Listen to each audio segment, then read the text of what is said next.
Hi friends, ಮಾರ್ಕೆಟಲ್ಲಿ ಎಷ್ಟೊಂದು protein ಪೌಡರ್ಗಳಿದ್ದಾವೆ.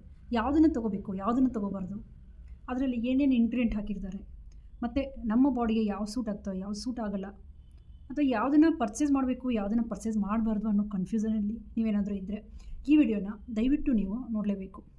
ಯಾಕಂದರೆ ಈ ವಿಡಿಯೋದಲ್ಲಿ ನಾನು ಅಷ್ಟೊಂದು ದುಬಾರಿಯಾಗಿರೋ ಪ್ರೋಟೀನ್ ಪೌಡರ್ಗಳನ್ನ ನಾನು ನಿಮಗೆ ಪರ್ಚೇಸ್ ಮಾಡೋಕ್ಕೆ ಹೇಳಲ್ಲ. ಮನೆಯಲ್ಲೇ ನೀವು ಅದೆಷ್ಟು ನಿಮಗೆ ಪ್ರೋಟೀನ್ ಕೊಡುತ್ತೆ ಅದೇ ರೀತಿ ಸೇಮ್ ಪ್ರೋಟೀನು ನೀವು ಮನೆಯಲ್ಲೇ ತಯಾರಿ ಮಾಡಿರೋ ಪ್ರೋಟೀನ್ಗಳಲ್ಲೂ ಕೂಡ ಸಿಗುತ್ತೆ. ಸೊ ಮನೆಯಲ್ಲಿ ಹೇಗೆ ಮಾಡಬೇಕು ಅನ್ನೋದನ್ನು ತಿಳ್ಕೊಳ್ಬೇಕು ಅಂದರೆ ದಯವಿಟ್ಟು ಈ ವಿಡಿಯೋನ ನೋಡಿ. ಅದಕ್ಕಿಂತ ಮುಂಚೆ ನಮ್ಮ ಮಹಿಳೆಯರಿಗೆ ಅದಕ್ಕಿಂತ ಮುಂಚೆ ಮಹಿಳೆಯರಿಗೆ ಪ್ರೋಟೀನ್ ಏಕೆ ಮುಖ್ಯ ಅನ್ನೋದನ್ನು ತಿಳ್ಕೊಳ್ಳೋದು ತುಂಬ ಇಂಪಾರ್ಟೆಂಟು. ಮಹಿಳೆಯರು ತಮ್ಮ ದೈನಂದಿನ ಪ್ರೋಟೀನ್ ಅವಶ್ಯಕತೆಯನ್ನು ಪೂರೈಸೋಕ್ಕೆ ಪ್ರೋಟೀನ್ ಪೌಡರ್ ಏನಿದೆ ತುಂಬ ಅಗತ್ಯ ಇದೆ. ವಿಶೇಷವಾಗಿ ಆಹಾರ ನಮಗೆ ಮಾತ್ರ ಸಾಕಾಗದೇ ಇದ್ದಾಗ, ಏಜ್ ಅಂದರೆ ಒಂದು 30s 40s ದಾಟ್ತಾ ಇದ್ದರೆ ನಾವು ಸ್ನಾಯುಗಳ ಶಕ್ತಿ ಕಡಿಮೆ ಆಗ್ತಾ ಬರುತ್ತೆ. ಸೊ ಹಾರ್ಮೋನಲ್ ಸಮತೋಲನ ಮಾಡೋಕ್ಕೆ ನಮ್ಮ ಚಯಾಪಚಯ ಕ್ರಿಯೆಯನ್ನು ಬೆಂಬಲಿಸ್ತದೆ. ಇದು ಆರೋಗ್ಯಕರ ಕೂದಲು, ಚರ್ಮ ಮತ್ತು ಉಗುರುಗಳನ್ನು ಕಾಪಾಡ್ಕೊಳ್ಳೋಕ್ಕೆ ಪ್ರೋಟೀನ್ ಪೌಡರ್ ಸಹಾಯ ಮಾಡ್ತದೆ. ಸೊ ಮೂಳೆ ಸಾಂದ್ರತೆಯನ್ನು ಸುಧಾರಿಸ್ತದೆ ಮತ್ತು ಕೊಬ್ಬಿನ ನಷ್ಟವನ್ನು ಕೂಡ ಇದು ಬೆಂಬಲಿಸ್ತದೆ. ನಮ್ಮ ಸ್ನಾಯುಗಳು ತೆಳಗೆ ಆಗೋದನ್ನು ಸರಿಸ್ತದೆ. ಈ ಕಾರ್ಯನಿರತ ಜೀವನ ಶೈಲಿ, PCOD, ಥೈರಾಯ್ಡ್ ಸಮಸ್ಯೆಗಳು ಅಥವಾ 35 ವರ್ಷ ವಯಸ್ಸಿನ ನಂತರ ಮಹಿಳೆಯರಿಗೆ ಪ್ರೋಟೀನ್ ಶಕ್ತಿ ಉತ್ಪಾದನೆ ಅಂದರೆ ಹಾರ್ಮೋನ್ಗಳ ನಿಯಂತ್ರಣ ಮತ್ತು ಜೀವಕೋಶ ದುರಸ್ತಿಗೆ ಸಹಾಯ ಮಾಡ್ತದೆ ಪ್ರೋಟೀನ್ ಪೌಡರ್ಗಳು.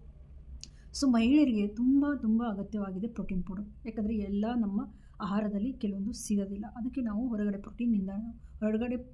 ಸಿಗೋ ಪ್ರೋಟೀನ್ ನಾವು ಸಪ್ಲಿಮೆಂಟ್ಸ್ ತೊಗೊಳ್ಳೋದು ತಪ್ಪೇನಿಲ್ಲ, ತೊಗೋಬೋದು. ಇದು ಹಂಬಲವನ್ನು ಕಡಿಮೆ ಮಾಡ್ತದೆ, ಅಂದರೆ ನಿಮ್ಮ ಕ್ರೇವಿಂಗ್ಸನ್ನು ಕಡಿಮೆ ಮಾಡ್ತದೆ, ನಿಮ್ಮ ರಕ್ತದಲ್ಲಿನ ಸಕ್ಕರೆಯನ್ನು ಬ್ಯಾಲೆನ್ಸ್ ಮಾಡ್ತದೆ, ಮತ್ತು ವ್ಯಾಯಾಮದ ನಂತರ ನಿಮಗೆ ಚೇತರಿಕೆಯನ್ನು ಹೆಚ್ಚಿಸ್ತದೆ. ನೀವು ಯೋಗ ಮಾಡಿದ್ಮೇಲೆ, ಜಿಮ್ ಮಾಡಿದ್ಮೇಲೆ ಕುಡಿಬೋದು ನೀವು.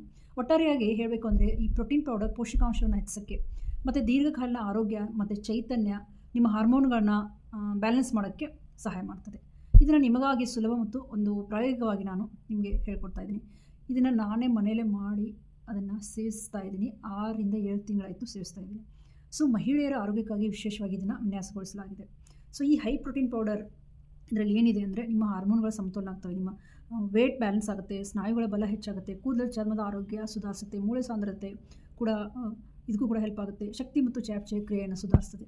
ಸೊ ಮಹಿಳೆಯರ ಆರೋಗ್ಯಕ್ಕಾಗಿ ಮನೆಯಲ್ಲಿ ನೀವು ಹೇಗೆ ಉಪಯೋಗಿಸ್ಬೋದು, ಇದನ್ನ ಹೇಗೆ ತಯಾರಿಸ್ಬೋದು ಅಂತಂದರೆ ನೀವು ಅದಕ್ಕೆ ಬೇಕಾಗಿರೋ ಪದಾರ್ಥಗಳನ್ನ ಹೇಳ್ತೀನಿ. ಇವು 100% ನೈಸರ್ಗಿಕ, ಮತ್ತು ಇದರಲ್ಲಿ ಯಾವುದೇ ಸಂರಕ್ಷಕಗಳಿಲ್ಲ. ಅಂದರೆ ಯಾವುದೇ ಒಂದು ಪ್ರೊಸೆಸ್ಡ್ ಫುಡ್ ಆಗಲಿ, ಯಾವುದೇ ಒಂದು ಆರ್ಟಿಫಿಷಿಯಲ್ ಕಲರ್ ಆಗಲಿ, ಆರ್ಟಿಫಿಷಿಯಲ್ ಫುಡ್ ಆಗಲಿ ಏನೂ ಹಾಕಿಲ್ಲ. ಇದು 100% ನೈಸರ್ಗಿಕವಾಗಿದೆ. ಸೊ ಎಲ್ಲ ಪದಾರ್ಥಗಳು ನಮ್ಮ ಭಾರತೀಯ ಅಡುಗೆ ಮನೆಗಳಲ್ಲಿ ಸಿಗ್ತವೆ, 100% ಸುರಕ್ಷಿತ. ಮನೆಯಲ್ಲೇ ಸಿಗೋ ಪದಾರ್ಥಗಳಿಂದ ಇದನ್ನು ತಯಾರಿಸೋದ್ರಿಂದ ಇವು ತುಂಬ ಸುರಕ್ಷಿತವಾಗಿದೆ. ಸೊ ಅದಕ್ಕೆ ನಿಮಗೆ ಬೇಕಾಗುವ ಪದಾರ್ಥಗಳನ್ನು ನೋಟ್ ಮಾಡ್ಕೊಳ್ಳಿ. ಬಾದಾಮಿ ಅರ್ಧ ಕಪ್ಪು, ಇದರಲ್ಲಿ ಪ್ರೋಟೀನ್ ಇದೆ, ವಿಟಮಿನ್ ಇ ಮತ್ತು ಕ್ಯಾಲ್ಸಿಯಂನಲ್ಲಿ ಇದು ಸಮೃದ್ಧವಾಗಿದೆ. ನಿಮ್ಮ ಚರ್ಮ, ಮೂಳೆಗಳು ಮತ್ತು ಹಾರ್ಮೋನ್ಗಳಿಗೆ ಇದು ಉತ್ತಮವಾಗಿದೆ. ಇನ್ನು ವಾಲ್ನಟ್ ಏನಿದೆ ಅದು ಅರ್ಧ ಕಪ್ ತೊಗೊಳ್ಳಿ. ವಾಲ್ನಟ್ ಅರ್ಧ ಕಪ್ಪಿಂದ ಒಂದು 1/4 ಕಪ್ ತೊಗೊಳ್ಳಿ ಸಾಕು ವಾಲ್ನಟ್ಟು. ಇದರಲ್ಲಿ ಒಮೆಗಾ 3 ಕೊಬ್ಬು ಅಂದರೆ ಹೆಲ್ದಿ ಫ್ಯಾಟ್ಸ್ ಇರೋದ್ರಿಂದ ನಿಮ್ಮ ಮೆದುಳು, ನಿಮ್ಮ ಹಾರ್ಮೋನ್ ಸಮತೋಲನಕ್ಕೆ ಇದು ಉಪಯೋಗ ಆಗುತ್ತೆ. ಇನ್ನು ಅಗಸೆ ಬೀಜಗಳು, ಇದನ್ನು ರೋಸ್ಟೆಡ್ ಇರೋದು ಅಂದರೆ ಹುರಿದ ಅಗಸೆ ಬೀಜಗಳು 2 ಟೇಬಲ್ ಸ್ಪೂನ್ ಸಾಕು. ಇದು ನಿಮ್ಮ ಹಾರ್ಮೋನ್ ನಿಯಂತ್ರಣಕ್ಕಾಗಿ. ಇದರಲ್ಲಿರೋ ಲಿಗ್ನಾನ್ಗಳು ನಿಮ್ಮ ಕರುಳಿನ ಆರೋಗ್ಯಕ್ಕೆ ಫೈಬರನ್ನು ಒದಗಿಸ್ತವೆ. ಚಿಯಾ ಬೀಜಗಳು 2 ಟೇಬಲ್ ಸ್ಪೂನ್. ಇದರಲ್ಲಿ ಸಸ್ಯ ಪ್ರೋಟೀನ್, ಕ್ಯಾಲ್ಸಿಯಂ ಮತ್ತು ಕಬ್ಬಿಣದಲ್ಲಿ ಅಧಿಕವಾಗಿದೆ. ಕುಂಬಳಕಾಯಿ ಬೀಜಗಳು 2 ಟೇಬಲ್ ಸ್ಪೂನ್ ತೊಗೊಳ್ಳಿ. ಇದರಲ್ಲಿರೋ ಸತು ಮತ್ತು ಮೆಗ್ನೀಷಿಯಂನಲ್ಲಿ ಇವು ಅಧಿಕವಾಗಿದೆ. ಇವು ಥೈರಾಯ್ಡ್ ಮತ್ತು ನಿಮ್ಮ ರೋಗನಿರೋಧಕ ಶಕ್ತಿಗೆ, ಚರ್ಮದ ಆರೋಗ್ಯಕ್ಕೆ ಇವು ತುಂಬ ಸಹಾಯ ಮಾಡ್ತವೆ.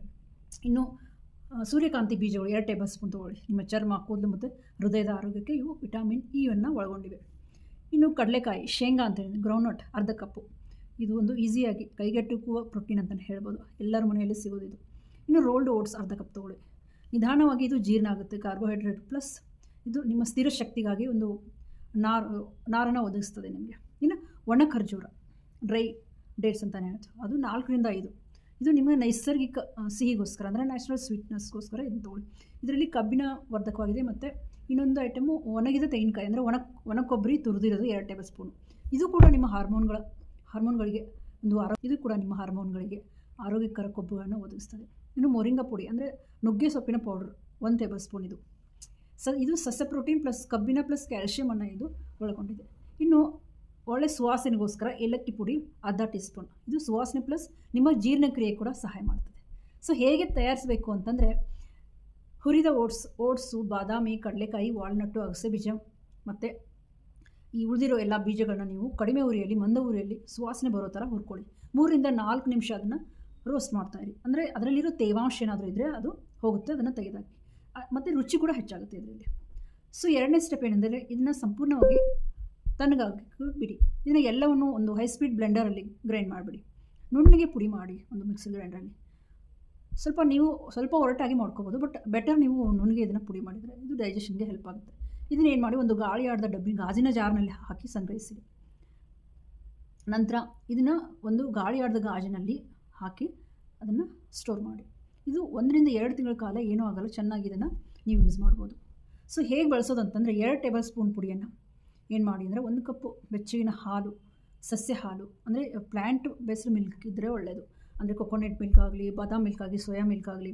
ಸಪೋಸ್ ನೀವು ಈಗ ಆ್ಯನಿಮಲ್ ಮಿಲ್ಕ್ ತೊಗೋಬೇಕು ಅಂತಂದರೆ ಆ ಒಂದೇ ಆ್ಯನಿಮಲ್ ಆಗಿರ್ಬೇಕು. ಅಂದರೆ ಸಿಂಗಲ್ ಕೌ ಮಿಲ್ಕ್ ಇದ್ದರೆ ತೊಗೋಬೋದು ನೀವು. ನಾನು ಆ್ಯಕ್ಚುಲಿ ಈ ಆ್ಯನಿಮಲ್ ಮಿಲ್ಕನ್ನು ರೆಕಮೆಂಡ್ ಮಾಡಲ್ಲ, ಬಟ್ ನೀವು ಒಂದು ಸಿಂಗಲ್ ಕೌ ಮಿಲ್ಕ್ ಇದ್ದರೆ ನೀವು ಯೂಸ್ ಮಾಡ್ಬೋದು.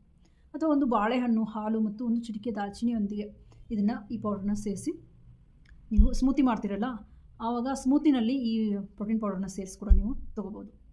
ಸೊ ಇನ್ನು ಸ್ವೀಟನ್ನು ನೀವು ಜಾಸ್ತಿ ಮಾಡ್ಕೋಬೇಕು ಅಂದರೆ ಸ್ವಲ್ಪ ಅದರಲ್ಲಿ ಜೇನುತುಪ್ಪ ಅಥವಾ ಬೆಲ್ಲವನ್ನೇ, ಅಂದರೆ ಡೈಲಿ ಕುಡಿಯೋ ಟೈಮಲ್ಲಿ ಇದನ್ನ ಹಾಕೋಬೋದು. ನೀವು ಎಲ್ಲದರಲ್ಲಿ ಮಾಡಿಟ್ಟಿರೋ ಗಾಜಿನ ಜಾರಲ್ಲೆಲ್ಲ ನೀವು ಯಾವಾಗ ಇದನ್ನು ಸೇರಿಸ್ತೀರಲ್ಲ ಆವಾಗ ಒಂದು ಸ್ಪೂನ್ ಜೇನುತುಪ್ಪನ ಹಾಕೋಬೋದು.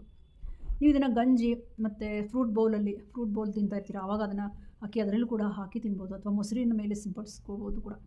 ಇನ್ನು ಮಹಿಳೆಯರ ಆರೋಗ್ಯಕ್ಕೆ ಇದು ಎಷ್ಟು ಹೆಲ್ಪ್ ಆಗುತ್ತೆ ಇದನ್ನು ನಾನು ಟಾಪ್ 10 ಪ್ರಯೋಜನಗಳಂತ ಮಾಡಿದ್ದೀನಿ. ಸೊ ಇದನ್ನ ತಿಳ್ಕೊಳ್ಳಿ, ಇದು ಎಷ್ಟು ಹೆಲ್ಪ್ ಆಗುತ್ತೆ ಮಹಿಳೆಯರ ಆರೋಗ್ಯಕ್ಕೆ ಅಂತ. ಮೊದಲೇದು, ಇದು ನಿಮಗೆ ಹೆಚ್ಚಿನ ಪ್ರೋಟೀನನ್ನು ಒದಗಿಸ್ತದೆ. ಅಂದರೆ ನಿಮ್ಮ ಸ್ನಾಯುಗಳನ್ನ ನಿರ್ಮಿಸ್ತದೆ, ತೂಕ ನಷ್ಟ ಮತ್ತು ಚಯಾಪಚಯ ಕ್ರಿಯೆಯನ್ನು ಬೆಂಬಲಿಸ್ತದೆ, 2 ಹಾರ್ಮೋನ್ಗಳನ್ನ ಸಮತೋಲಗೊಳಿಸ್ತದೆ, ಮತ್ತು ಅಗಸೆ, ಚಿಯಾ ಮತ್ತು ಬೀಜಗಳು, ಇದರಲ್ಲಿರೋ ಎಲ್ಲ ಬೀಜಗಳು ಎಸ್ಟ್ರೋಜನ್ ಮತ್ತು ಪ್ರೊಜೆಸ್ಟರಾನ್ನ ಇದು ಸ್ಥಿರಗೊಳಿಸ್ತವೆ. ಚರ್ಮ ಮತ್ತು ನಿಮ್ಮ ಕೂದಲನ್ನು ಸುಧಾರಿಸ್ತದೆ. ಇದರಲ್ಲಿರೋ ವಿಟಮಿನ್ ಇ, ಒಮೆಗಾ 3 ಸತ್ತು ಚರ್ಮಲ್ಲಿ ಹೊಳಪನ್ನು ತರ್ತವೆ ಮತ್ತು ನಿಮ್ಮ ಕೂದಲು ಉದುರುವಿಕೆಯನ್ನು ಕೂಡ ಕಡಿಮೆ ಮಾಡ್ತವೆ. ಮತ್ತು ಥೈರಾಯ್ಡ್ ಮತ್ತು PCOD ಆರೋಗ್ಯವನ್ನು ಬೆಂಬಲಿಸ್ತದೆ. ಸತ್ತು, ಸಿಲೇನಿಯಂ ಮತ್ತು ಉತ್ತಮ ಕೊಬ್ಬುಗಳ ಹಾರ್ಮೋನ್ಗಳನ್ನ ಇವು ನಿಯಂತ್ರಿಸ್ತವೆ ಕೂಡ. ಸೊ ಮೂಳೆಯ ಬಲವನ್ನು ಕೂಡ ಹೆಚ್ಚಿಸ್ತವೆ. ಬಾದಾಮಿ, ಚಿಯಾ, ಮೊರಿಂಗಾ ಮತ್ತು ಓಟ್ಸ್ ಇದರಲ್ಲಿ ಇರೋದರಿಂದ ಕ್ಯಾಲ್ಸಿಯಂ ಮತ್ತು ಮೆಗ್ನೀಸಿಯಮ್ ಕೂಡ ಇದು ಏನಾಗುತ್ತೆ ಹೆಲ್ಪ್ ಆಗುತ್ತೆ. ಸೊ ಮನಸ್ಥಿತಿ ಮತ್ತು ಮಾನಸಿಕ ಆರೋಗ್ಯನೂ ಕೂಡ ಇವು ಸುಧಾರಿಸ್ತವೆ. ಒಮೆಗಾ 3 ಏನಿದೆ ಇದರಲ್ಲಿ ಮೆಗ್ನೀಸಿಯಮ್ ಏನು ಇದೆಯಲ್ಲ ಅದು ನಿಮ್ಮ ಒತ್ತಡ, ಆತಂಕ ಮತ್ತು PMS ಪೆರಿಮೆನೋಪಾಸಲ್ ಸಿಂಪ್ಟಮ್ಸನ್ನು ಕೂಡ ಕಡಿಮೆ ಮಾಡ್ತದೆ ಇದು. ಇನ್ನು 7ನೇದು ಶಕ್ತಿಯನ್ನು ಹೆಚ್ಚಿಸ್ತದೆ ಮತ್ತು ಆಯಾಸವನ್ನು ಕೂಡ ಕಡಿಮೆ ಮಾಡ್ತದೆ. ಎಸ್ಪೆಷಲಿ 40-50 ಇರೋ ಮಹಿಳೆಯರಿಗೆ ನೈಸರ್ಗಿಕ ಕಬ್ಬಿಣ ಮತ್ತು B ವಿಟಮಿನ್ಗಳು ರಕ್ತ ಮತ್ತು ಆಮ್ಲಜನಕದ ಬ್ಲಡ್ ಸರ್ಕ್ಯುಲೇಷನ್ ಕೂಡ ನಿಮಗೆ ಸಹಾಯ ಮಾಡ್ತವೆ. ಇನ್ನು 8ನೇದು ನಿಮ್ಮ ಕರುಳಿನ ಆರೋಗ್ಯನೂ ಕೂಡ ಇವು ಸುಧಾರಿಸ್ತವೆ. ಅಗಸೆ ಬೀಜ ಮತ್ತು ಚಿಯಾ ಬೀಜಗಳು ನಿಮ್ಮ ಜೀರ್ಣಕ್ರಿಯೆ ಮತ್ತು ನಿಮ್ಮ ಬಾಡಿ ಡಿಟಾಕ್ಸ್ ಮಾಡೋಕ್ಕೆ ಫೈಬರನ್ನು ಇವು ಒದಗಿಸ್ತವೆ. ಸೊ ನಿರೋಧಕ ಶಕ್ತಿಯನ್ನು ಕೂಡ ಹೆಚ್ಚಿಸ್ತವೆ. ಕರ್ಷಣ ನಿರೋಧಕಗಳು ಮತ್ತು ಇದರಲ್ಲಿರೋ ಖನಿಜಗಳು ಸ್ಥಿತಿಸ್ಥಾಪಕತ್ವವನ್ನು ಸುಧಾರಿಸ್ತದೆ. ಸೊ 10ನೇದು ಕೊನೆಯದಾಗಿ ಆಕರ್ಷವಾದ ವಯಸ್ಸನ್ನು ಬೆಂಬಲಿಸ್ತವೆ. ಯಾಕಂದರೆ ಇದು ಉರಿಯೂತನ ಕಡಿಮೆ ಮಾಡ್ತದೆ. ನಿಮ್ಮ ಜಾಯಿಂಟ್ ಪೇಯ್ನು ಮತ್ತು ಚರ್ಮ ಮಂದಾಗಿದ್ದರೆ ನಿಮ್ಮ ವಯಸ್ಸನ್ನು ಕೂಡ ಕಡಿಮೆ ತೋರಿಸ್ತದೆ. ನೀವು ಎಷ್ಟು ವಯಸ್ಸಾಗಿದ್ದರೆ ಅದಕ್ಕಿಂತ ಕಡಿಮೆ, ಅಂದರೆ ನಿಮ್ಮ ಸ್ಕಿನ್ನಲ್ಲಿ, ನಿಮ್ಮ ಹೆಲ್ತಲ್ಲಿ ಎಲ್ಲದರಲ್ಲೂ ಸುಧಾರಣೆ ಕಂಡು ಬರುತ್ತೆ. ಆದರೆ ನೀವು ಮಿನಿಮಮ್ ಒಂದು 3 ತಿಂಗಳು ಇನ್ನೂ ನೀವು ನಿರಂತರ ಯೂಸ್ ಮಾಡ್ಬೋದು, ಬಟ್ ನಿಮಗೆ ರಿಸಲ್ಟ್ ಬೇಕು ಅಂದರೆ ಮಿನಿಮಮ್ 3 ತಿಂಗಳು ಯೂಸ್ ಮಾಡಲೇಬೇಕು. ಆವಾಗ ಮಾತ್ರ ನೀವು ರಿಸಲ್ಟನ್ನು ನೋಡೋಕ್ಕಾಗೋದು. ಸೊ ಕೆಲವು ಸಲಹೆ ಮತ್ತು ಮುನ್ನೆಚ್ಚರಿಕೆಗಳನ್ನ ಹೇಳ್ತೀನಿ. ಯಾವಾಗಲೂ ನೀವು ಸಕ್ಕರೆ ಮತ್ತು ಕೃತಕ ಸಿಹಿ ಕಾರಕಗಳನ್ನು ಸೇರಿಸೋದನ್ನು ತಪ್ಪಿಸಿ. ಇದರಲ್ಲಿ ಬೀಜಗಳಿಗೆ ಅಲರ್ಜಿ ಇರೋ ಮಹಿಳೆಯರು, ಕೆಲವರಿಗೆ ಬೀಜಗಳು ಸೀಡ್ಸ್ ಕೆಲವರಿಗೆ ಅಲರ್ಜಿ ಇರುತ್ತೆ, ಅಂಥವ್ರು ಏನು ಮಾಡಿ ಇದನ್ನು ಬೀಜಗಳನ್ನ ಸ್ಕಿಪ್ ಮಾಡ್ಬೋದು. ಸೊ ನೀವೇನಾದರೂ ತೂಕ ಇಳಿಸ್ಕೊಳ್ಳೋಕ್ಕೆ ಪ್ರಯತ್ನ ಮಾಡ್ತಾಯಿದ್ರೆ ವ್ಯಾಯಾಮದ ನಂತರ ಅಥವಾ ಒಂದು ಭಾರಿ ಊಟದ ಬದಲಾಗಿ ಹೆವಿ ಫುಡ್ ತಿನ್ನೋಕ್ಕಿಂತ ಇದನ್ನು ನೀವು ತೆಗೆದುಕೊಳ್ಳೋದು ಬೆಟರ್. ಆ ಫ್ರೂಟ್ ಬೌಲಲ್ಲಿ ಹಾಕಿನೋ ಅಥವಾ ಒಂದು ಸ್ಮೂತಿಯಲ್ಲಿ ಹಾಕಿ ತೆಗೆದುಕೊಬೋದು ನೀವು. ಸೊ ಅವಾಗ ಏನಾಗುತ್ತೆ, ನೀವು ಸಪೋಸ್ ನೀವು ರಾತ್ರಿ ಏನಾದರೂ ಎಸ್ಪೆಷಲಿ ವೆಯ್ಟ್ ಲಾಸ್ ಮಾಡೋರು ಒಂದು 6:30-7 ಗಂಟೆ ಒಳಗಡೆ ಊಟ ಮಾಡ್ತಾರೆ. ಅವರು ಒಂದು 10 ಗಂಟೆಗೆ ನಿದ್ದೆಗೆ ಹೋದರೆ, ಏನಾದರೂ ಅವರಿಗೆ 9 ಗಂಟೆ ಮೇಲೆ ಹಸಿವಾದರೆ ಆವಾಗ ಅವರು ಪ್ರೋಟೀನ್ನ ತೆಗೆದುಕೊಳ್ಬೋದು. ಸೊ ಈ ರೀತಿ ಇದು ತೂಕ ಇಳಿಕೆಗೂ ಕೂಡ ಇದು ತುಂಬ ನಿಮಗೆ ಹೆಲ್ಪ್ ಆಗುತ್ತೆ. ಸೊ ವ್ಯಾಯಾಮದ ನಂತರ ಅಥವಾ ಭಾರಿ ಊಟದ ಬದಲಿಗೆ ಉಪಹಾರವಾಗಿ ನೀವು ಇದನ್ನು ತೆಗೆದುಕೊಳ್ಬೋದು. ಮತ್ತು ಇನ್ನೊಂದು ಇಂಪಾರ್ಟೆಂಟ್ ಥಿಂಗ್ ಅಂದರೆ, ನೀವು ಯಾವುದೇ ಪ್ರೋಟೀನ್ ತೆಗೆದುಕೊಳ್ಳುವಾಗ ಅದು ಸರಿಯಾಗಿ ಅಬ್ಸಾರ್ಪ್ಷನ್ ಆಗಬೇಕು ಅಂದರೆ ಸರಿಯಾಗಿ ನೀವು ಹೈಡ್ರೇಟ್ ಆಗಿರಬೇಕು. ಅಗತ್ಯವಿರೋಷ್ಟು ನೀರು ಕುಡಿಬೇಕು ನೀವು. ಕನಿಷ್ಠ ನೀವು 2.5 ಲೀಟರ್ನಷ್ಟು ನೀರು ಕುಡಿಲೇಬೇಕು. ಆವಾಗ ಅದು ಚೆನ್ನಾಗಿ ಅಬ್ಸರ್ವ್ ಆಗುತ್ತೆ. ನೀವು ಇದನ್ನು ಮನೆಯಲ್ಲೇ ತಯಾರಿಸಿ ಹೆಚ್ಚಿನ ದುಬಾರಿ ಪ್ರೋಟೀನ್ನ ಪರ್ಚೇಸ್ ಮಾಡೋದು ತಪ್ಪುತ್ತೆ. ಯಾಕಂದರೆ ಒಂದು ಪ್ರೋಟೀನ್ನ ಬೆಲೆ ಒಂದು 5,000 ಇರುತ್ತೆ, ಮಿನಿಮಮ್ ಒಂದು 5,000 ಅಂತೂ ಇರುತ್ತೆ. ಸೊ ನೀವು ಅದರಲ್ಲಿ ಹಾಕಿರೋ ಇಂಗ್ರೀಡಿಯೆಂಟು ಅಷ್ಟೊಂದು ವ್ಯತ್ಯಾಸ ಏನಿರಲ್ಲ. ಅದೇ ಬೆನಿಫಿಟ್ಗಳು ನಿಮಗೂ ಕೊಡ್ತವೆ. ಸೊ ದಯವಿಟ್ಟು ಮನೆಯಲ್ಲೇ ಇದನ್ನು ನೀವು ತಯಾರಿಸಿ ಸೇವಿಸಿ. ಧನ್ಯವಾದಗಳು.